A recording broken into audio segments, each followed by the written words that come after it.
आहे ईर्षेचा विचार, ती भावना.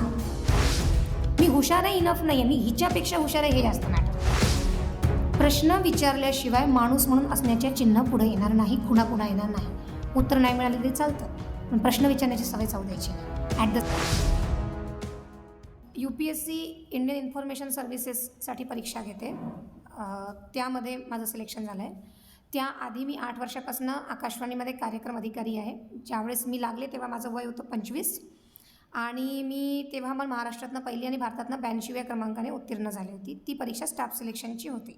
पुढे जाऊन ज्यांना करिअर करायचं आहे तुम्हाला त्या गोष्टी पुढे माहिती असतीलच. तर आजचा विषय आपला जो आहे की विचार कसे तयार होतात.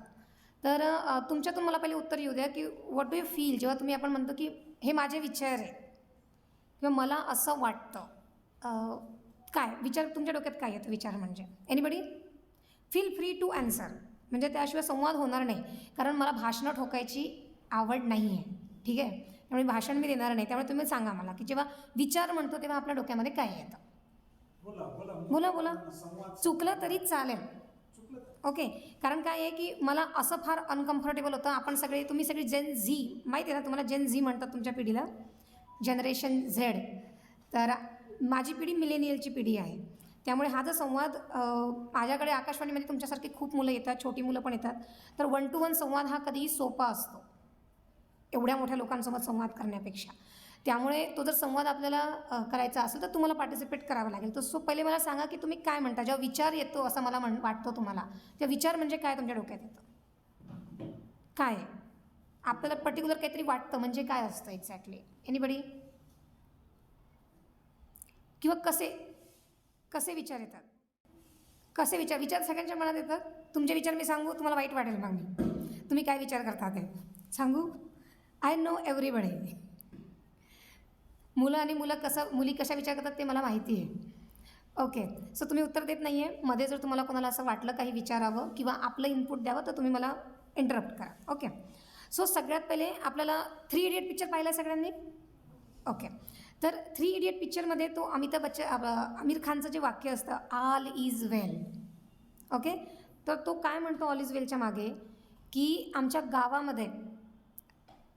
गावामध्ये एक गुरखा असायचा, तो एक माणूस, आणि तो सगळ्यांना सांगायचा की ऑल इज वेल. तो असं ओरडायचा. त्याच्यामुळं काय व्हायचं की आम्हाला वाटायचं की सगळं गावामध्ये सगळं व्यवस्थित आहे, चोर वगैरे काही होणार येणार नाही, आणि एकदम आम्ही सुकूनमध्ये, समाधानाने, शांतीने आम्ही झोपायचो. एक दिवस गावामध्ये चोरी होते आणि चोरी झाल्यानंतर सगळ्या लोकांना लक्षात येतं की तो जो गुरखा सगळीकडे ओरडायचा की ऑल इज वेल म्हणजे सगळं एकदम ओके, सगळं मस्त आहे. तर तो जो ओरडायचा त्याला ॲक्च्युली तो तर अंध होता, त्याला डोळेच नव्हते, त्याला दिसतच नव्हतं. सो त्यातून मग आमिर खान म्हणतो की त्यातून काय लक्षात आलं माझ्या की ये जो दिल है ना, दिल और दिमाग, इसको उल्लू बना के रखो. Got it?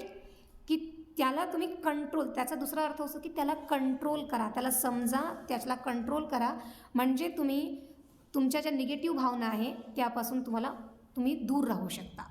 तर तो एक सुखी जीवनाचा फंडा त्यांनी सांगितला होता. तर तोच आज आपल्या सगळ्या ह्या याचा विषय असणार आहे की विचार, त्याची उत्पत्ती, त्याला प्रभावित करणारे घटक आणि त्यातून कसं बाहेर निघायचं किंवा राईट इमोशन्स कसे ठेवायचे आपल्यामध्ये, ओके. तर त्या सगळ्याच्या आधी आपण हा विचार करू की आपला मेंदू जो आहे त्याचं जर आपण बायोलॉजिकल डेफिनेशन बघितली तर आपल्याला माहिती आहे की आपल्या बायोलॉजीचे स्टुडंट आहेत तिथे सगळे, की न्यूरॉन्स असतात आपल्या ह्याच्यामध्ये. केमिकल लोचा झाला म्हणतो माझ्या डोक्यामध्ये. सो न्यूरॉन्स जे आहे तर ते एक डेटा प्रोसेसिंगचं काम करतं तुमच्या भाषेमध्ये. CPU काम करतं. आपला मेंदू म्हणजे CPU असतो. तिथे केमिकल गोष्टींमुळे ते विचार तयार होतात. विचार तयार होतात म्हणजे काय? तर ही जी गोष्ट आहे त्यासाठी आपण एक लक्षात ठेवा. एक बेसिक तुम्हाला एक सांगते की आपल्या मेंदूचे 3 भाग असतात. हे जे भाग आहे हे सायकोलॉजिकली बघितलं जातं. सो अनकॉन्शियस माइंड, जे की आपण बेशुद्ध झाल्यानंतर जे आपलं असतं की जे आपल्याला माहीत राहत नाही, ते 7% 8% त्याचा प्रपोर्शन असतो अनकॉन्शियस माइंड. दुसरं असतं सबकॉन्शियस माइंड, म्हणजे नेणीव ज्याला आपण म्हणतो, आणि जाणीव ज्याला म्हणतो, जो जागृत मेंदू, that is called conscious mind. Conscious mind म्हणजे आपण आत्ता बोलतो, मला तुझ्यासोबत काय बोलायचं आहे, म्हणजे मी ठरवलं आता की मी आज शाळेमध्ये उशिरा आले आणि मला माहिती आहे की माझे शिक्षक मला ओरडणार आहेत, तर मी त्यांना काय उत्तर देऊ, मी ठरवते, डोक्यामध्ये आधी प्लॅन करते आणि मग मी ते बहाणे बनवते. दॅट इज, हे जे सगळं प्लॅनिंग आहे हे तुमच्या कॉन्शियस माइंडमध्ये चाललेलं असतं. ठीक आहे. तर हा मेंदू जो आहे तो 13 ते 17% त्याचं असं प्रपोर्शन सांगितलं जातं. अनकॉन्शियस मेंदू छोटा असतो. सगळ्यात मोठा जो भाग आपल्या मेंदूचा असतो तो सबकॉन्शियस माइंड असतं. Power of your subconscious mind, Joseph मर्थीचं एक पुस्तक आहे, तुमच्या लायब्ररीमध्ये असेल तर तुम्ही जरूर वाचा ते. तर तुमची जी ताकद आहे, तुमची जी कमजोरी आहे, तुमची भीती आहे, तुमचं यश आहे, तुमचा एखाद्या गोष्टीकडे बघण्याचा दृष्टिकोन आहे, हे सगळं ह्या नेणिवेचं, हा सबकॉन्शियस माइंडची सगळ्यांची पैदास असते ते. त्यामुळे या सबकॉन्शियस माइंडमध्ये आपण काय टाकतो, खूप सांभाळून काय टाकतो, ह्या गोष्टीवर खूप जास्त आपण लक्षात ठेवायला पाहिजे. तर हा सबकॉन्शियस माइंड जो आहे तो आपला तयार कसा होतो. तर आता आपण आपल्या जन्माकडे जाऊया. त्याच्या आधी पण आपण जाऊ शकतो. गर्भसंस्कार नावाची आपल्याकडे एक गोष्ट आहे की आई जेव्हा प्रेग्नेंट असते तेव्हा तिने चांगलं वाचलं पाहिजे, चांगलं बघितलं पाहिजे, म्हणजे मुलगा चांगला. तर आपल्याला अभिमन्यूची गोष्ट माहिती आहे की त्याने आईच्या गर्भातच सगळं शिकला होता तो. तर त्या गोष्टीकडे तुम्ही एक मिथ किंवा असं इम्पॉसिबल गोष्ट जरी पाहिली तरीही त्याच्यामागे एक दुसरी पण एक गोष्ट आहे की हे आपण आपल्या आईवडिलांच्या जीन्सपासून बनलेलो असतो. आपण आपल्या आईच्या पोटात बायोलॉजिकली राहतो. तर जेनेटिक्स, बायोलॉजी आणि आईची सायकोलॉजी आणि त्याच्या पुढे जाऊन मी म्हणेल की घरातल्या सगळ्यांचीच सायकोलॉजी ह्या सगळ्या गोष्टीला कारणीभूत असते. म्हणजे जेव्हा आईच्या पोटात गर्भ असतो तेव्हा आपण म्हणतो की आईने चांगलं खाल्लं पाहिजे, चांगलं वाचलं पाहिजे, चांगलं बोललं पाहिजे, सगळं चांगलं पाहिलं पाहिजे. ॲट द सेम टाईम त्यांच्या घरातल्यासुद्धा लोकांनी सगळं चांगलं पाहिलं पाहिजे. का? कारण जन्म घेणारं बाळ जे आहे ते चांगलं निघतं. आता चांगलं निघणं म्हणजे काय, हा एक पुन्हा वादाचा मुद्दा आहे. गोलमाल पिक्चर पाहिला सगळ्यांनी. गोलमाल 3मध्ये जेव्हा मिथून तो अर्शद वारसीला म्हणतो की तो तुझ्यासोबत तो होता, तो IAS झाला, तो दुसरा होता, तो बिझनेसमॅन आहे, तू काय करतोस. तेव्हा तो काय म्हणतो त्याच्या वडिलांना की तुम्ही चांगल्या मुलांसोबतच तुलना का करता माझी, तुम्ही त्या मुलांना बघा, एक जेलमध्ये आहे, दुसऱ्या डाकू म्हणून बाहेर आहे, त्याच्या तुलनेत मी बरोबर आहे ना. तर ही जी गोष्ट आहे ही चांगलं म्हणजे काय, ह्या डेफिनेशनवर आपण नंतर येणार आहोत. तर ही सध्या तरी आपण याच्याकडे एक तुलनात्मक बघू. पण चांगलं असणं हे ॲब्सोल्यूट असतं, निष्पक्ष असतं, ते त्याची तुलना नाही होऊ शकत. पण चांगल्याचे गुणधर्मच आपल्याकडे खूप वेगळ्या पद्धतीने आलेले आहेत. ओके, सो तर आता जेव्हा बाळ जन्म घेतं, आता मी तुम्हाला जे सांगते आहे, आपण इथे 3 पिढ्या एकत्र बसलेलो आहोत. तुम्ही जेन झी, मी मिलेनियल आणि हे 60मध्ये ज्यांचा जन्म झाला ते लोक. तिघांच्याही वेळेस इक्विपमेंट वेगळे होते. त्यांची पिढी रेडिओ ऐकून मोठी झालेली आहे, माझी पिढी TV पाहून मोठी झालेली आहे. तुमची तर जन्मताच तुमचे फोटो पण आलेले आहेत, सेल्फी पण आलेले आहेत. सो तुमच्यासोबत जो इडियट बॉक्स आम्ही आमच्या वेळेस टीव्हीमुळं खूप वाईट होईल अशा पद्धतीने बघायचे, त्यांनी मोबाईलवर कायच बोलावं हा प्रश्न आहे. तर तुमची पिढी ही मोबाईलची पिढी आहे. त्यामुळे तुमच्या जाणीवेत, तुमच्या नेणिवेत, तुमच्या विचार प्रक्रियेमध्ये सगळीकडे ह्या मोबाईलचा अत्यंत महत्त्वाचा वाटा आहे. त्याला सेपरेट करून आपल्याकडे बघता येणार नाही. सो आपण त्यावर पण नंतर येणार आहोत. तर जेव्हा आपण जन्म घेतो, जन्म घेतल्यानंतर आपल्याला सगळेजण बघायला येतात आणि आपण हळूहळू वाढतो. तर जन्म घेतल्यावर आपल्या मनामध्ये विचार असतात का? नाही, तयार नाही होत लगेच. पण स्टिम्युलस नावाचा एक प्रकार असतो. स्टिम्युली, प्रतिसाद देण्याचा जो भाग असतो, की भूक लागली की बाळ रडतं आणि काही वेळानंतर ते हसणं पण शिकतं. सो रडणं आणि हसणं हा बेसिक स्टिम्युलस आपण घेऊन येतो. हे दोनच गोष्टी आपण घेऊन येतो. त्याच्यानंतर आपण काय क्रिएट होतो, मग आपण हळूहळू जेव्हा मोठं होतो म्हणजे 6 महिन्याचं बाळ होतं, ते रांगायला लागतं, ते बघतं. ते जन्म घेतल्यानंतर सगळ्यात पहिली ती प्रक्रिया काय करतं, श्वास घेतं आणि दुसरी प्रक्रिया काय करतं, ते बघतं. सो डोळे, आणि पुढं जाऊन आपल्या लक्षात येतं की डोळे हे जुलमी गडे, काय काय त्याला बघावं लागतं, अशी सिच्युएशन होऊन जाते. तर ह्या डोळ्यांनी सगळं काय पाहावं आणि त्यांनी काय पाहिलं पाहिजे ह्याकडे आपण कधी लक्ष दिलेलं नाही. आपल्या जेव्हा बाळ मोठं होत राहतं, एक 6 महिन्यापासूनचा आपण जर टायमिंग पुढे बघू, 6 महिन्यापासून ते 12 वर्षापर्यंतचा जो आपला टायमिंग आहे, म्हणजे मी तुम्हाला बाळ म्हणून सांगते तर तुम्ही हे समजा की तुमची पण ग्रोनअपिंग अशीच झालेली आहे, माझी पण अशीच झालेली आहे. तर बाळ जेव्हा मोठं होत राहतं घरात 12 वर्षापर्यंत, तर ते फक्त पाहत राहतं, त्याची विचार प्रक्रिया डेव्हलप होत नाही, त्याचा फक्त प्रतिसाद डेव्हलप होतो, प्रतिसाद स्टिम्युलस डेव्हलप होत राहतं. तर ते काय पाहतं, आईला पाहतं, वडिलांना पाहतं, बहीण भाऊ असतील त्यांना पाहतं, आजी आजोबांना पाहतं, TV पाहतं आणि मोबाईल पण पाहतं. ठीक आहे, TV मोबाईलचा हिस्सा नंतर बाहेर काढून घेऊ. ते जे पाहतं ते अनुकरण करतं. की असं असं केल्यानंतर पंख्याची हवा आल्यानंतर आपल्याला भारी वाटतं, ही त्याची भावना आहे. तर कुणी हसतात तर हे असं हसतं म्हणून ते अनुकरण केलं जातं. हे अनुकरण पुढे पुढे कसं जातं, आता बघा वयाच्या 12 वर्षापर्यंत तुमचं सबकॉन्शियस माइंड काम करणं सुरू करतं आणि ते मोस्ट ॲक्टिव्ह असतं. तुमचं कॉन्शियस माइंड एवढं ॲक्टिव्ह नसतं, subconscious is more active that time. म्हणजे ते सगळं जे बघतं ते हळूहळू त्याच्या, आपण त्याला म्हणतो ना, मेमरीचा भाग बनतं. सो व्हॉट इज दिस मेमरीचं, that memory is a subconscious mind. ते त्याच्या मेमरीचा भाग बनतं. आता तो बघतोय की असं चालतात लोक, असं बसतात, असं जेवतात, अशी डकार मारतात, हे सगळं तो बघतो आणि बघितल्यानंतर ते बाळ सगळं तसं अनुकरण करतं, म्हणून ते अनुकरणातनं शिकलं जातं. ठीक आहे. आता ह्यामध्ये काय येतं, ह्यामध्ये काय येतं दुसरं, तो हे बघतो की जर समजा ते बाळ धरून चालू आपण की मुलगा आहे, पुरुष आहे, तो पुरुष काय बघतो, ते पुरुष असलेलं बाळ काय बघतं की माझ्यापेक्षा वेगळी दिसणारी जी एक कुणीतरी बाई माझ्या घरात आहे, जिला मी आई म्हणतो किंवा बहीण म्हणतो, ती सतत किचनमध्ये काम करते आहे. आणि माझ्यासारखा जो कुणीतरी दिसतोय, ज्याला मी वडील म्हणते, भाऊ म्हणते, तो बाहेरून येतोय, काम करतोय, घरी येऊन बाहेर काय करतो त्याला माहिती नाही, कारण तो अजून मोठा झालेला नाही. पण तो घरात येतो, तो टी व्ही पाहतो, तो बसतो आणि तो दुसरी कामं करतो. हे सगळं आपल्या जेव्हा जर ती मुलगीचं फिमेल बाळ असेल, ती काय बघते की माझ्यासारखी जी बाई आहे ती सतत किचनमध्ये असते. म्हणून तुम्ही बघा की आपल्या सगळ्यांना, तुमच्या सगळ्यांना स्वयंपाक येत असेल. तुम्हाला स्वयंपाक येतो? नाही येत? येतो. म्हणजे काही लोकांना येतो, काहीला नाही येत. पण सरसकट ॲन्सर जसं इकडे येस असतं, इकडे सरसकट ॲन्सर येस नसतं. आता त्यात दुसरा प्रकार म्हणा की स्वयंपाक येतो पण रोज करतो का? नाही करत. तर मुलींच्या याच्यावर जे संस्कार पडलेले आहेत तर ते फक्त बघण्यातनं, अनुकरणातनं. म्हणजे मी कितीही प्रयत्न केला मी आज की मी इक्वल आहे, मी कमावते, तुम्ही माझ्या घरात काम करणार नाही, तर असं होत नाही.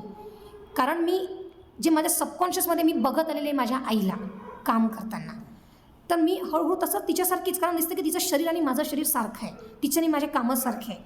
त्यामुळे मग मी तिच्यासारखंच नकळत करण्याचा प्रयत्न करते. आणि त्यानंतरचा जो फॅक्टर येतो पुढचा, की हे तुला करावं लागतं, हे तुझं काम आहे, तो फॅक्टर पुढचा. तर त्यामुळे नंतर दुसरी गोष्ट, ते बाळ काय बघतं, ते बाळ हे बघतं की हा पुरुष नावाचा कोणीतरी माणूस आहे, तो ओरडतो घरामध्ये. ही बाई नावाची बाई आहे, ती भांडतात घरामध्ये, एकमेकांसोबत ओरडणं, भांडणं, मारणं, हे तो बघतो. जसा तो चांगल्या हसणं बघतो, आनंद व्यक्त करणं बघतो, खेळणं बघतो, तसं ते बाळ काय बघतं की आमच्याकडे भांडणं पण होतात. म्हणजे भांडणं म्हणजे काय, त्याला हे लक्षात येतं की कुणीतरी दोघंजणं मोठ्या आवाजाने एकमेकांसोबत बोललेत आणि यांच्या चेहऱ्यावरचे एक्सप्रेशन बदललेत. सो दॅट मीन्स की हे काहीतरी नकारात्मक काहीतरी झालेलं आहे. हे असं सगळं बघत आपण मोठं होतो. आता आपण जेव्हा नर्सरीमध्ये जातो, KGमध्ये जातो, त्यावेळेस आपल्या आजूबाजूची छोटी छोटी मुलं असतात, तेव्हा आपण सारखंच असतो तिथं, त्यामध्ये स्त्री पुरुषाचा काही भेद नसतो.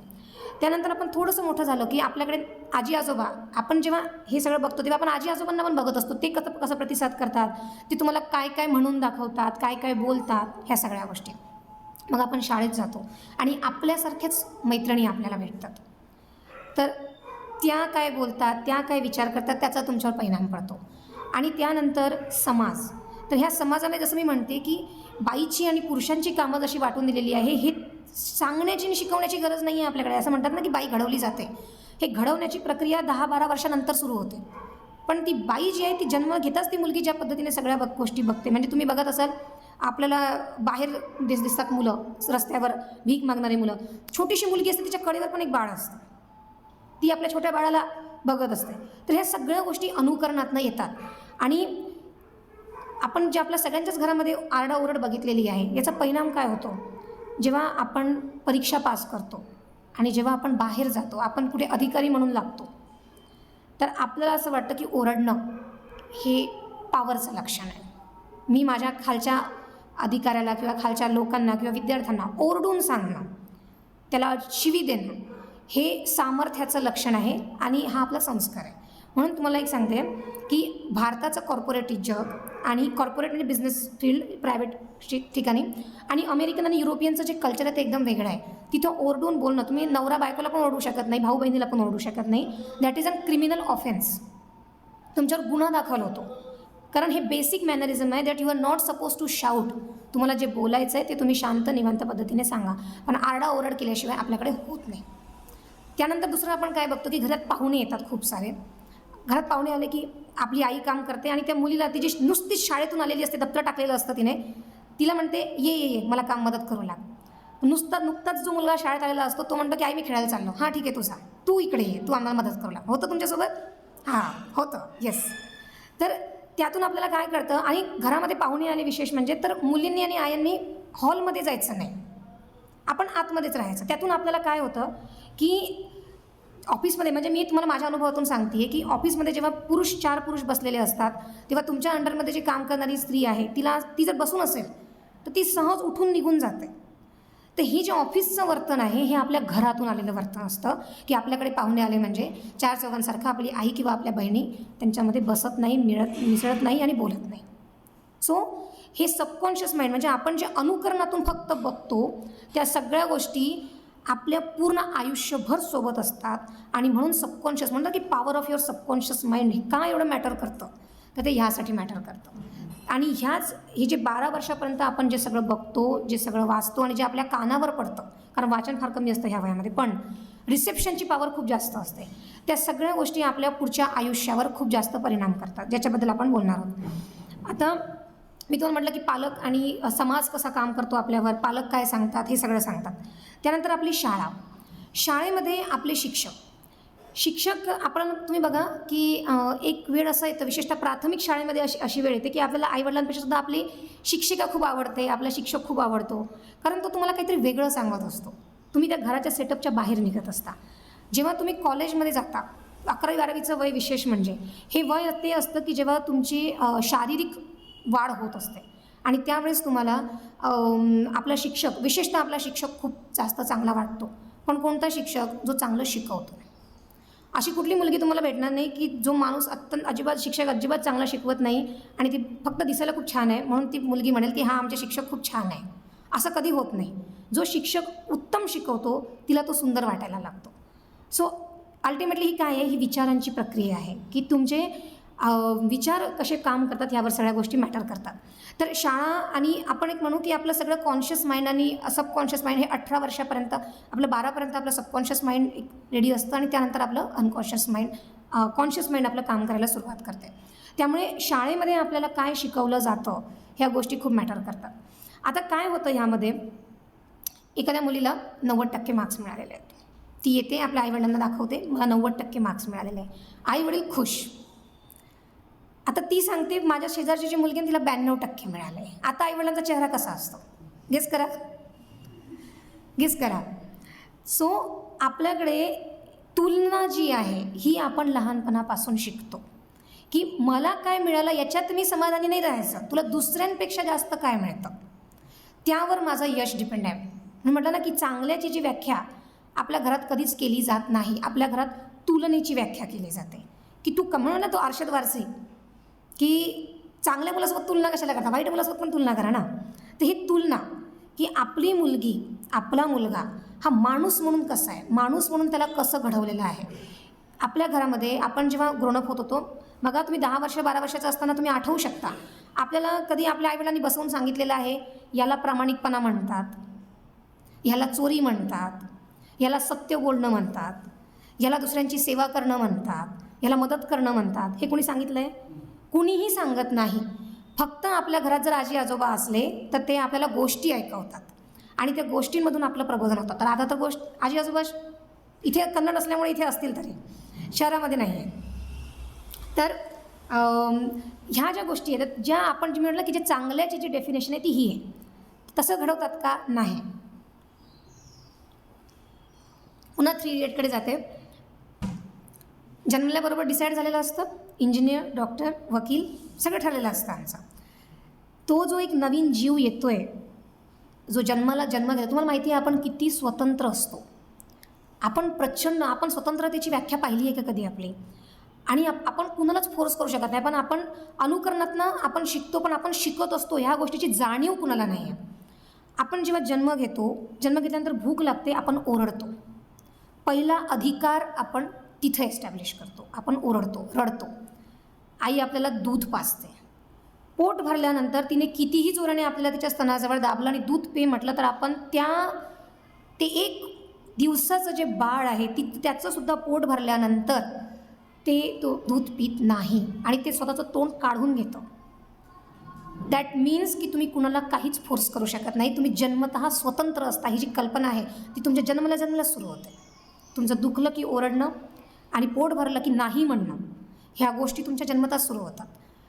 तो छोटासा जीव इतका कॉन्शियस असतो जर आपण ह्या अर्थाने म्हटलं तर, पण त्याला डिसाईड झालेलं असतं की तो हे बनणार ते बनणार. तो जेव्हा वाढत असतो तेव्हा आई वडिलांचे जीन्स घेऊन तर तो वाढतो, पण त्या दोघांच्या तयार झाल्यामुळे जे तिसरं रसायन असतं ते त्याचं स्वतःचं असतं. त्याच्या गोष्टीकडे आपलं कोणाचं लक्ष नसतं. त्यामुळे मग सतत तुलना केली जाते आणि सतत बघितलं जातं की ही हिच्यापेक्षा बेटर कशी आहे. आणि त्यामुळे हे तुलनेचं सगळ्यात वाईट परिणाम काय होतं पुढं माहिती आहे? आपली बेस्ट फ्रेंड जी आहे ती आपली बेस्ट कॉम्पिटिटर बनली आहे. जी व्यक्ती माझी सगळ्यात बेस्ट फ्रेंड आहे म्हणते, ते म्हणतात ना की दोस्त फेल हुआ तो बुरा लगता है, दोस्त अब हमसे ज़्यादा मार्क्स में तो और भी बुरा लगता है. होतं ना ते 100% होतं. का होतं? मी माझी मैत्रीण म्हणजे मला कळत नाही, माझ्या मैत्रिणीला माझ्यापेक्षा जर जास्त मार्क्स मिळाले तर मला हे कळत नाही की मी आनंदी व्हायला पाहिजे की मला दुःख वाटायला लागतं आहे. तर ती जी मला कळत नाही, जी फिलिंग असते ना, मला कळत नाही मी आनंदी व्हायला पाहिजे की दुःखी वाटायला पाहिजे, ती फिलिंग असते जेलसीची, ईर्षेची, ज्याचा पुढं कन्व्हर्जन मत्सर आणि द्वेषामध्ये होतं. ह्या इतक्या छोट्या छोट्या गोष्टी आहे ज्याच्याकडे आपलं लक्ष देत नाही. हे जे मी सगळ्या गोष्टी ह्या सगळ्या बोलते आहे ह्या सगळ्या विचारांशी कन्व्हर्टेड आहे. मला कळत नाही आहे, मला भावना कळत नाही माझी की काय आहे. त्यातून जो तयार होतो तो आहे ईर्षेचा विचार, ती भावना. आणि मी त्यानंतर तिच्याकडे ॲज अ कॉम्पिटिटर म्हणून बघणं सुरू करते. मग मला ती वाईटच वाटायला लागते. मग मला असं वाटतं, मग तिच्याकडे बघता बघता मला असं वाटायला लागतं की मी हिच्या सगळ्याच बाबतीमध्ये बेटर असली पाहिजे किंवा मी हिला डावलून पुढं जायचं. आणि ही कॉम्पिटिशन घरामध्ये बहिणींमध्ये सुद्धा असते. मी स्वतः त्याची शिकार झालेली आहे. माझी लहान बहीण, तिला तुलना केली गेली की तुझी बहीण एवढी हुशार आहे, तू का नाही आहेस? ती 5 वर्षाची मुलगी, तिने 5 वर्षाची असल्यामुळे तिने तेच ऐकलं. ती 10वीमध्ये येते तर तिचं एकच गोल होतं, हिच्यापेक्षा 1 मार्क्स जास्त घे. मी आत्मसात काय करेल, मी शिकणार काय, मला पुस्तकातून काय मिळतं आहे हे नाही बघायचं. मला हिच्यापेक्षा 1 मार्क्स जास्त मिळतं म्हणजे मला ह्या सगळ्या त्यांनी मला तुलना करायला भाग पाडली. मला त्यांना दाखवायचं आहे की मी हिच्यापेक्षा हुशार आहे. मी हुशार आहे इनफ नाही आहे, मी हिच्यापेक्षा हुशार आहे हे जास्त मॅटर करतं. तर ह्या ज्या गोष्टी आहे ह्या तुम्हाला मत्सर, द्वेष आणि पुढे जाऊन मग आपण त्या व्यक्तीचा द्वेष करतो. मग काय होतं, एकदा तुलना आली, ईर्ष्या आली, जेलसी आली, ह्या सगळ्या गोष्टीला आपण कॉम्पिटिशनचं नाव देतो. ते म्हणतात ना everything is fair in love and war. आणि मग आपल्या कॉम्पिटिशनला आपण वॉरचं नाव देतो. अँड नो, जगातल्या सगळ्यात मूर्ख माणसाने हे म्हटलेलं आहे की everything is fair in love and war. Nothing is fair in love and war. आपल्याकडे महाभारताचं उदाहरण आहे. आपण युद्धसुद्धा निकषांच्या आधारावर डिसिप्लिनमध्ये नियमित पद्धतीने केलेली आहे. आणि प्रेमात सगळंच जायज असतं हे बिलकुलच बरोबर नाही आहे. कारण मग ते प्रेमच नसतं, ती ईर्ष्या, मत्सर, हवस, वासना असते, ते प्रेम नसतात. इट इज एव्हरीथिंग एक्सेप्ट लव. सगळं काही आहे पण ते प्रेम नाही आहे. त्यामुळे ह्या ज्या सगळ्या गोष्टी आहे की छोटीशी गोष्ट आपल्या घरून आपल्याला कळत पण नाही की कधी तुलनेमध्ये आपल्याला फेकलं गेलेलं आहे आणि तिथून आपण आपल्या मैत्रिणींच्या बाबतीमध्ये अशा गोष्टीच क्रिएट सुरू करतो. त्यानंतर आणि एक आपल्या ह्या सगळ्या गोष्टीमध्ये आपण एक म्हटलं की आईवडिलांच्या मधून जे आपल्याकडे केमिकली तिसरं रसायन सुरू होत असतं ते म्हणजे आपण स्वतः असतो. त्याला एक्सप्लोर करण्याचा जो चान्स आहे तो आपल्या समाजामध्ये फार कमी असतो, फार कमी. त्या गोष्टीला एक्सप्लोर करता आपल्याला आलं पाहिजे. आणि ह्या सगळ्या गोष्टींमध्ये पुस्तकांचा खूप मोठा वाटा असतो. आता आपल्याला मी जे म्हणते की आपण प्रत्येकजण वेगळं असतो, वी आर डिफरंट. तर याचा अर्थ आपण वेगळे विचार घेऊन जन्माला येतो. तर अशा वेळी एकमेकांच्या विचारांचा आदर करणं, तिचं मत वेगळं असू शकतं ना. एकाच गोष्टीवर 2 लोक वेगळ्या पद्धतीने बघतात, ते ऐकून घेणं आणि आपल्याला नाही पटलं तरीही ते ऐकून घेणं आणि त्याच्यावर विचार करणं. पुन्हा आला विचार की त्यावर पुन्हा विचार करणं. विचार काय, हे राईट आहे, रॉंग आहे, कशाच्या बेसिसवर राईट आहे, रॉंग आहे, ह्या सगळ्या गोष्टी त्यामध्ये येतात. आणि त्या गोष्टीकडे आपण त्या पद्धतीने बघता आपल्याला आलं पाहिजे. ह्या सगळ्या वाढण्याच्या याच्यामध्ये आपल्याला अजून एक अनुकरणातून आणि बोलण्यातून आणि आपल्या पिअरमधून एक गोष्ट पुन्हा आहे, जी गोष्ट की ती मला सतत बोलाविषयी वाटते, ती म्हणजे रंग. आपल्या प्रत्येकाच्या घरामध्ये मुलांना ती कम्पॅरिझन केली जात नाही. म्हणजे माझा भाऊ जेव्हा जन्मला तेव्हा तो काळा दिसत होता. माझी आई मला काय म्हणाली, याच्यासाठी मी गोरी बायको आणली. You getting my point? हां. माझं नाक बसकं आहे, लांब नाही आहे, मी हाईटने छोटी आहे, माझ्या घरात सगळ्यांची हाईट उंच आहे. म्हणजे आई, आपल्या घरात आई परिमाण असते, कारण आपल्या वडिलांनी शोधून शोधून गोरी बायको आणलेली असते. हां, गोरी बायको, नाक चांगलं, दिसायला देखणी, कामात पण चांगली, सगळ्या बाबतीत. म्हणजे आपला आई परफेक्ट एक्झाम्पल असतं आपला. तिच्यासारख्या 2 बहिणी बनतात, एक जण नाही बनत. मी नाही बनले, तर मग तू छोटीच आहे, तुझं नाक बसकंच आहे. असं करत करत करत तुम्हाला ते काय फील करवतात आपल्या घरामध्ये, की you are not worthy of anything. तुम्ही लायक नाही आहात. तुमचं लायक आणि नालायकपणा हा तुमच्या कर्तृत्वाने सिद्ध न होता सुरुवातीलाच, म्हणजे मुलींना तर ही वेगळीच परीक्षा असते, त्यांच्यामध्ये जे एक आपण म्हणतो ना की डिप्रेशन, डिमोशन आणि स्वतःबद्दलचा आत्मविश्वास नसणं, ह्या गोष्टी घरातून स्टार्ट होतात. सगळ्यात पहिला तर खच्चीकरण कुठं होतं? तू मुलगी आहे, सो डोंट टॉक लाईक, तू मुलगी आहे, तो सगळ्यात पहिला तिथं खच्चीकरण होतं. दुसरं, चुकून सावळी तयार झाली, तू काळी आहे, हुंडा खूप द्यावा लागेल. सो दॅट मीन्स सेकंड, आपण हेच लहानपणापासून ऐकत ऐकत मोठं होतो. त्यामुळे जेव्हा कॉलेजमध्ये जातो तर आपण तिथे 50% संपलेले असतो. त्याच्यानंतर आपल्याला एखादी शिक्षिका भेटते आणि ती म्हणते, अरे तू खूप छान लिहितेस, तुझं ॲनालिसिस खूप छान आहे. त्यावेळेस पहिले स्वतःवरच विश्वास होत नाही की आपण हे सगळं करू शकतो. आणि मग तिथून तुमच्या आत्मविश्वासाची कसोटी हळूहळू वाढत जातो. तर आपल्यामध्ये येणारा आत्मविश्वास, तुम्ही हे ऑब्झर्व करा, आपल्याला घरातून येत नाही, तो बाहेरून येतो. आपली मैत्रीण आपल्याला सांगते that yes you are better. आपल्याला आपला मित्र सांगतो की हो तू माझ्यापेक्षा चांगली आहेस. आपल्याला आपले शिक्षक, सगळ्यात जास्त आपले शिक्षक सांगतात आपण कसं आहोत, आपल्यात काय पोटेन्शियल आहे हे आपल्या शिक्षकांना सगळ्यात चांगलं माहिती असतं. अर्थात तो चांगला शिक्षक असला पाहिजे, ते पुन्हा कंडिशन आहे. तर ह्या सगळ्या ज्या गोष्टी आहेत त्या खूप जास्त मॅटर करतात. आता आपण कधी हा विचार केला का, मी तुम्हाला सांगते याचा परिणाम कसा होतो.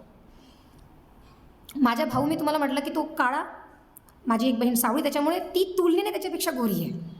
त्यामुळे तिने स्वतःला सावळी नाही, ती म्हणजे मी निम गोरी आहे. तर हा काय प्रकार असतो मला कधी कळला नाही. आम्ही दोघी तिघी गोऱ्या असल्यामुळे मग आता आमचं सुटलं त्याच्यामध्ये.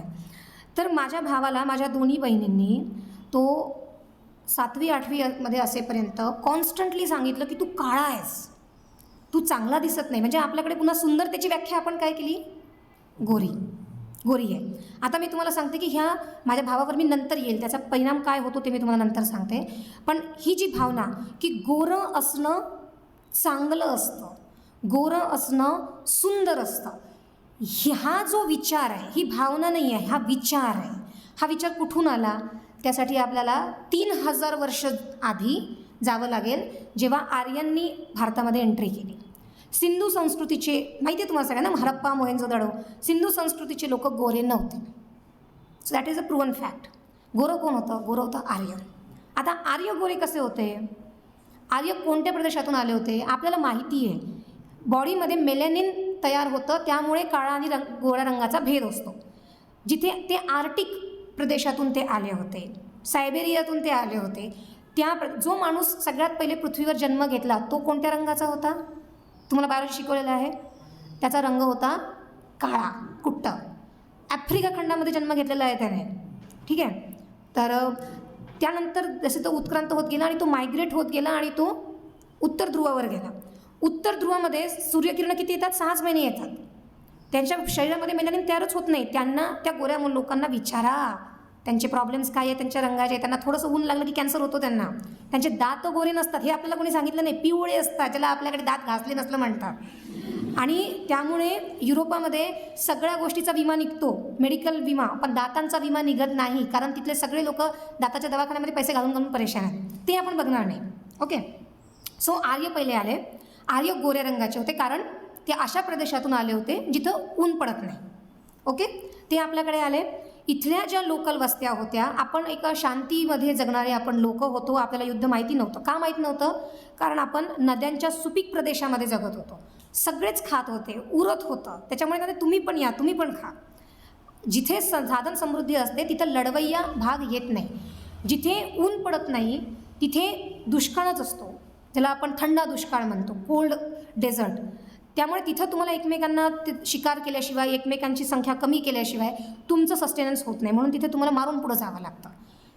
भूगोलानुसार तुमचा इतिहास, तुमची सायकोलॉजी, तुमचा बघण्याचा दृष्टिकोन सगळा बदलतं. म्हणून आधी भूगोल जास्त महत्त्वाचा असतो. भूगोलानंतर तुमचं तिथलं वातावरण कसं आहे, क्लायमेट कसं आहे ते खूप मॅटर करतं, म्हणून तुमचा रंग तसा बनतो. आणि तिथून मग आपण आपल्या इकडे इथपर्यंत येतो. ते आपल्याकडे आले, आपल्याकडचे लोक सधन होते, त्यांना लढता येत नव्हतं, त्यांनी त्यांच्यावर राज्य केलं. सो पहिला थॉट काय आला माझ्या डोक्यामध्ये की आपल्याकडच्या लोकांवर आर्यांनी राज्य केलं. का केलं? ते गोरे होते. ती आयडेंटिटी होती ती की ते गोरे लोकांनी राज्य केलं. गोऱ्या लोकांनी राज्य केलं कारण त्यांना आपल्याला ब्राऊन आणि ब्लॅक लोकांपासून त्यांना वेगळं करायचं होतं, म्हणून गोऱ्या लोकांनी राज्य केलं. ती एक आयडेंटिटी होती. ती कधी आपल्या पॉवरचा भाग बनली आपल्यालाही कळलं नाही. सो ते एक गोष्ट झाली. आणि त्यानंतर कट टू 1600 जेव्हा आपल्याकडे इंग्रज आले आणि आपण गुलाम झालो, आपण प्रॉपर गुलाम झालो. आणि त्यांनी आपल्याला हे फील करवलं की तुम्ही गुलामीच्याच लायकीचे आहात. सगळे गुलामीचे जे जे पडसाद होते ते आपण सगळे भोगले. पण त्यातून एक पुन्हा काय आलं, गोरोने राज किया. म्हणजे ते लोक गोरे होते आणि ते पण म्हणायचे की we are ruling on black people, म्हणजे आम्ही काळ्या लोकांवर राज्य करतोय. ही जी आयडेंटिटी होती ब्लॅक अँड व्हाईट, ही सत्ता सामर्थ्याची आयडेंटिटी बनली. म्हणजे माझ्यावर राज्य करणाऱ्या व्यक्तीचा रंग कोणता आहे? गोरा. म्हणजे मग माझ्या डोक्यात काय आलं की गोरे लोक जे आहे हे राज्य करण्याच्या लायकीचे आहे, ते सत्तावान आहे, ते सामर्थ्यवान आहे आणि ते सुंदर आहेत. मी तुम्हाला म्हटलं ना, एखादा शिक्षक आपल्याकडे, आपण तुम्ही स्वतः विचारून बघा, एखादा शिक्षक अत्यंत हँडसम आहे वर्गामध्ये आणि एखादा अत्यंत म्हणजे त्याच्या तुलनेमध्ये नाही आहे, आपण नाही म्हणू की काळा आहे, पण काळा शिक्षक अत्यंत चांगलं शिकवतो. तुम्ही कुणाला सुंदर म्हणाल? 11वी-12वीचं हे वय असतं, तो चांगल्या शिकवणाऱ्या शिक्षकालाच सुंदर म्हणतो तो. हे मला माहिती आहे खूप चांगल्या पद्धतीने, कारण हे आपल्या त्या ठिकाणी आपल्या भावना काम करतात. सो इंग्रजांकडून जे आपण घेतलं की गोऱ्यांनी राज्य केलं, तिथून जे आपल्याला पांढऱ्या रंगाचं जे वेड लागलं, त्यामध्ये आपण हे विसरलो की आपला कोणताही देव गोरा नाही. आपला विठ्ठल काळा आहे, आपला राम सावळा आहे, कृष्ण सावळा आहे, हनुमान, कोणी सांगितलं हनुमान गोरा आहे? माकडाचा रंग कसा असतो? ब्राऊन. ओके. तर आपण तो जो तार्किक विचार आहे तो आपण सोडून दिला की आपले देव का बरं गोरे नाही आहेत? मग जर देव गोरे नाही आहे, ज्यांना आपण सगळ्यात सामर्थ्यवान म्हणतो, त्या ठिकाणी पांढऱ्या रंगाचं आकर्षण कुठून आलं? तर आपण ते स्वीकारलं की हा पांढरा रंग म्हणजे सुंदरतेचं प्रतीक आहे. आणि मग आपण स्वतःचं खच्चीकरण करत गेलो आणि आपल्या फॅमिलीने पण, आपली फॅमिलीच आपलं सगळ्यात जास्त खच्चीकरण करते दरवेळी. आता त्याचा परिणाम कसा पडतो मी तुम्हाला माझ्या भावाचं उदाहरण सांगते. माझा भाऊ फर्स्ट इयर सेकंड इयरपर्यंत, म्हणजे जोपर्यंत तो 20-21 वर्षाचा होत नाही तोपर्यंत तो आमच्या कोणत्याही फोटोत नाही आहे. फोटो फ्रेममध्ये तो कधीच आला नाही. तो सेल्फीमध्ये येत नव्हता, कधीच कुठंच येत नव्हता. का? कारण आम्ही त्याला 1-2दा जेव्हा आम्ही सोबत घेऊन गेलो आणि त्यांना म्हटलं की माझा भाऊ आहे, पुढचं वाक्य वाटत नाही. वाटण्याचा काय भाग आहे? तो माझा भाऊ आहे. वाटत नाही. जेव्हा हा विचार डोक्यात येतो की वाटत नाही, हा शब्द जेव्हा क्रिएट करतो, एक लक्षात ठेवा, आपण ही जी प्रतिसाद जी आपली जी व्याख्या आहे त्याच्या आधी आपल्या डोक्यात काहीतरी तयार झालेलं असतं. तर हे वाटत नाही हा शब्द कुठून येतो? ही तो गोरी आहे, हा तर काळा आहे, एकाच आईचे पोरं असे कसे काय असू शकतात? मग तुमची 5 बोटं पण सारखे असायला पाहिजे ना. तर हा जो तरतमचा जो विचार आहे तो आपण शिकत नाही आपल्याला, कारण आपल्याला दुसरा थॉट शिकवल्याच जात नाही. आपल्याला हे सांगितलं जातं की हे असं असं आहे, ते आहे. त्यामुळे माझ्या बाबाची मी आफ्टर ग्रॅज्युएशन त्याची काउन्सिलिंग केली. त्याला एका सायकेट्रिस्टकडे पाठवलं. त्याला म्हटलं तू तिथं जाऊन बोल, माझ्यासोबत बोलत नाही ती नको बोलू, पण तू त्यावेळेस जेव्हा तो लहान होता तेव्हा अमेरिकेचा प्रेसिडेंट होता बराक ओबामा. मी त्याला सांगून दमले होते. मी त्याला काय सांगत होते? मी त्याला विचार सांगत होते की अरे, त्याला तार्किक बुद्धी देत होते की अरे बघ, he is ruling the biggest country in the world. तो सगळ्यात पॉवरफुल प्रेसिडेंट आहे, त्याला काही घेणं नाही. तर त्याची बहीण काय सांगते ते जास्त मॅटर करत होतं. आणि बहीण सांगते की तू काळा आहेस म्हणून तू लायक नाही आहेस. That was this more important. आपण ह्या इतक्या छोट्या गोष्टी घरामध्ये आपल्या असतात आणि आपण त्याला काउंटर करत नाही, त्याला विरोध करत नाही. पुढे जाऊन ते आपण आपल्या आयुष्यासोबत ज्या गोष्टी वाईट होतात त्याला पण विरोध करत नाही. तर ही एक्सेप्टन्स करण्याची आणि मान खाली घालून चालण्याची जी सवय आहे ही आपल्याला सुरू होऊन जाते. मी मुलांकडे पण येणार आहे. सगळा यांच्यासोबतच अन्याय होत नाही, तुमच्यासोबत पण होतो. त्याला मी जेव्हा काउन्सिलिंग करवलं आणि त्या काउन्सिलरने त्याला विश्वास दिला की माझा भाऊ माझ्या घरामध्ये, आम्ही त्याला मायकल जॅक्सन म्हणतो, he is very good dancer. तो आमच्यासमोर नाचत पण होता, कारण त्याला असं वाटतं की माझा फेस असा नाही आहे तर मी नाचू कशाला. तर त्या काउन्सिलरने जेव्हा त्याला कॉन्फिडन्स दिला की तू एक चांगला नृत्य करतो, तुझं प्रोजेक्शन खूप चांगलं आहे, तुझं प्रेझेंटेशन स्टाईल खूप चांगली आहे, जो तू अभ्यास करतोस, तिथून त्याला इतका कॉन्फिडन्स आला की तो आता स्वतःहून येऊन आमच्यासोबत फोटो काढतो. पण त्याचं वयाच्या 12 वर्षापर्यंत त्याला जे टाकलं गेलं त्याच्या डोक्यामध्ये त्याचे परिणाम त्याने पुढचे 10 वर्ष भोगले. त्या याच्यामध्ये मला माझा भाऊ नाही सापडला. मला माझ्या भावासारखं वागता नाही आलं. मी त्याला हे नाही देऊ शकत होते की I respect you more than me. आपलं प्रेमाचं नातं आहे, आपलं रंगांचं नातं नाही आहे. काय झालं, तुम्ही आपल्या ह्या अशा चुकीच्या विचारसरणीमुळं आपण आपली नाती खराब करतो. आता मुलांकडे येऊया. मुलांना लहानपणापासून काय सांगितलं, तू पुरुष आहेस. एक त्यातच सगळं आलं. काय आलं की हे घर तुला मिळणार आहे, तुला सगळं पुढे जाऊन तू हे सगळं हे तुझं आहे, हे तुझं आहे, हे तुझं आहे, तुला सगळ्याची काळजी घ्यायची आहे. ओके, तर तू त्याला लहानपणापासून तू काहीतरी पॉवरफुल आहे असं त्याला फील करून दिलं गेलं आणि त्याच्यामुळे तो स्वतःकडे तसाच पाहायला लागला. घरामध्ये त्याला सगळ्या गोष्टी मिळाल्या. जोडा पाहिजे, हा नाही पाहिजे, ॲडिडासचा पाहिजे, तो मिळाला. मोबाईल पाहिजे. 11वी मुलगा 9वी 10वीमध्ये गेला की त्याला मोबाईल मिळतो. 12वीमध्ये फर्स्ट इयरमध्ये मुलगी जाते, तिला मोबाईल मिळत नाही. त्याला सगळं दिलं गेलं. त्याच्यातून त्याच्या डोक्यात काय विचार आला की मी जे मागितलं ते मला मिळतं. आता तो कॉलेजमध्ये जातो, त्याला मुलगी आवडते एखादी, ती नाही म्हणते. तिथं पहिल्यांदा याचा अहंकार जागृत होतो. कारण पहिल्यांदा कोणीतरी नाही म्हटलेलं असतं. त्याला हे कळत नाही की जसे तुझे विचार आहे मी पुरुष असल्याचे, तसे तिचे पण विचार आहे की मला हा न आवडण्याचे. त्या गोष्टीकडे बघतो का आपण? नाही बघ. आणि मग काय होतं की नाही, मला नाही म्हणते. त्याच क्षणी ज्या क्षणी तो हर्ट होतो ना, त्या क्षणी जर त्याने स्वतःहून जाऊन आपल्या शिक्षकांना सांगितलं की ही अशी सिच्युएशन आहे, ही मुलगी मला आवडते, हिने मला नाही म्हटलं आणि आता मला कसं तरीच फील होतं आहे जे मला माहीत नाही काय आहे. तो तुमचा अहंकार आहे, तो तुमचा दुखावलेपणातून आलेला अहंकार आहे. आणि तो अहंकार कुठून आलेला आहे? घरातल्या लोकांनी सगळं प्रोव्हाइड केलेलं आहे. घरातल्या लोकांनी सांगितलं की हे सगळं तुझं आहे. मग आम्ही हा जो मालकी हक्क आहे तो त्या मुलीवर, बाहेरच्या मुलीवर पण आपण टाकणं सुरू करतो.